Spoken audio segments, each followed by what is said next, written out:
Hi, so today I'm going to be doing some reviews on all the stuff I got in my last e.l.f. haul. Some of them were hits, some of them were misses, and some of them just kind of fell by the wayside. Alright, so first of all, the e.l.f. Brush Shampoo. It was okay. I mean, it works fine for like just the little brushes, but like when you're cleaning like the deep, thick brushes, like, you know, they're so dense now with like the flat top buffers and the big padded brushes, this just doesn't emulsify at all.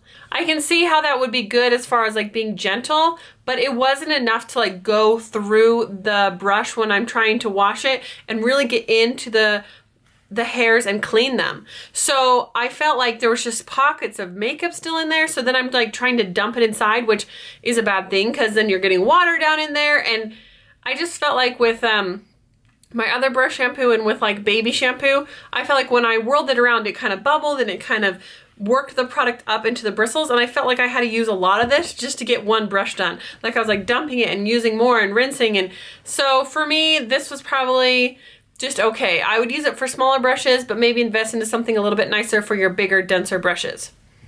Okay, next, e.l.f. waterproof shadow liners.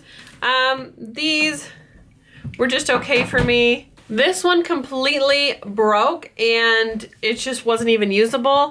So I mean, they were just all right. I didn't feel like they're anything that spectacular. I mean, I'll let this sit on there for a little bit so it can set, but I didn't feel like they were like this amazing waterproof quality. They're just okay for these. I probably would not repurchase again. Okay, next are the e.l.f. matte lipstick. These I have been in such a fan of forever, and colors are awesome as well. So the first one I got was Praline. And this is a beautiful, perfect Marsala color. It's a perfect Kylie Jenner lip color for cheap. So this is really a beautiful color, a great choice if you want to go inexpensive.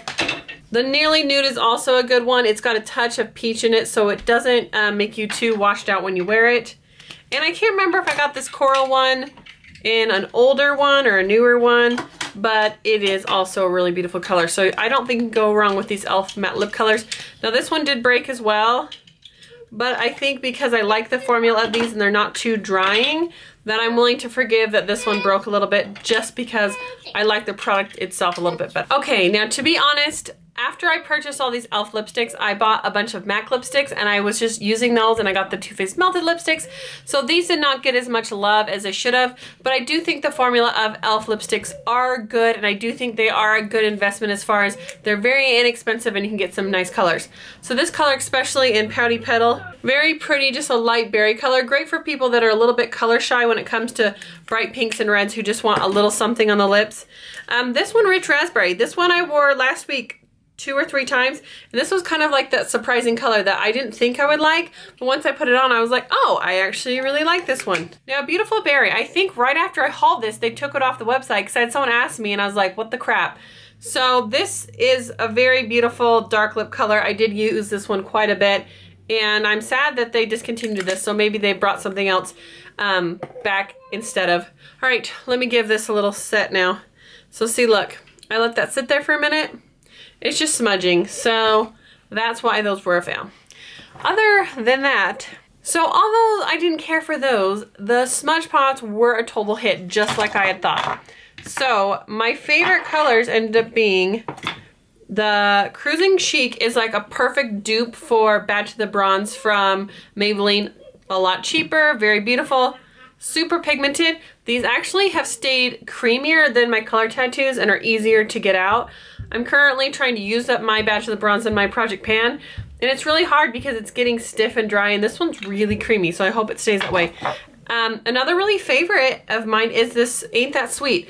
I know it doesn't look like much, but I really enjoy like the luminosity of it, and it's really pretty when you get like some really shimmery pigment and put it on there. It gives it that really iridescent effect, which is really beautiful. My next favorite will probably be a toss-up between these two, which is Brownie Points and Back to Basics.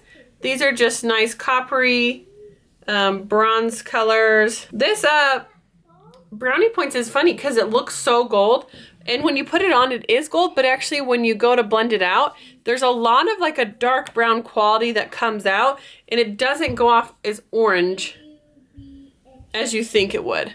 Does that make sense? Like, it's definitely not as intimidating as it looks.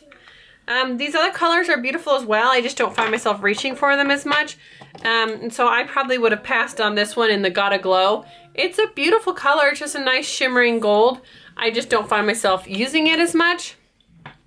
And then the silver, I mean, I think I used this once. It's very beautiful. I just don't find myself using a silver smoky eye. Maybe I need to be doing that more often, but I haven't dipped into these ones quite as much. The e.l.f. BB cream I already loved. This was a perfect shade for me, so I have worn this a ton. When I've just got my days that I'm home and I don't want to get too fussed up, this is a perfect match. This was the lightest shade, I believe, and it was a lot better than the medium one that was a little bit too orangey for me. Okay, the eyebrow kit was a hit and a miss. So at first, I used the powder and the gel, and it came out to be way too ashy. My eyebrows literally looked green, and I was like, oh my gosh. Once I skipped this and just started using the cream, it worked out fine. So if I want to do a really defined brow, then when I take like a matte medium brown, like for my chocolate bar palette, and then put the waxy part over it, it actually is a really nice brow. So hit or miss. I probably wouldn't recommend the ash. If I ordered this again, I probably would do the blonde instead of the ash, just because the ash was too ashy for me. The next thing is the blush palette from e.l.f. and I got this in light. These are all beautiful colors. They're very pigmented, very creamy. I have used these several times. I have really, really liked it. I don't use this one as a bronzer as much.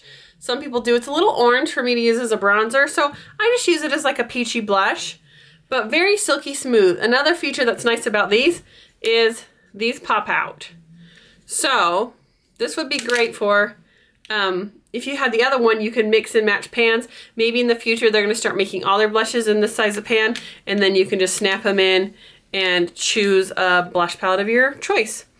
I also got a blush in, what was the shade? It was like a light peachy one. It was like a pinkish shade, and I ended up giving it to my friend because in the video I opened it and I was like, wow, this looks very similar to what I already had, and I just never used it, and it was something that I probably shouldn't have purchased. It was just too similar to the other blushes, so I did pass that along to a friend. I did get one of the Daily Moisture sticks, and that has just been one of those things that I tried it a few times, but I don't know, I don't feel like there's a huge purpose for it in my life.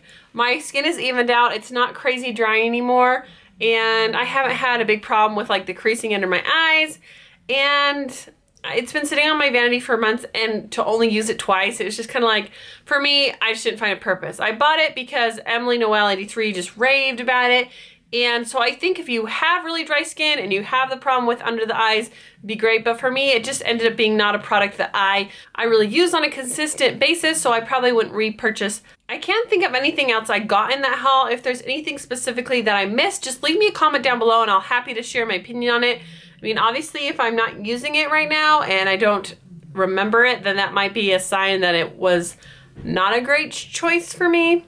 But anyway, those are my little mini reviews on all these products. I hope that was helpful for you guys, and I'll see you guys later. Bye!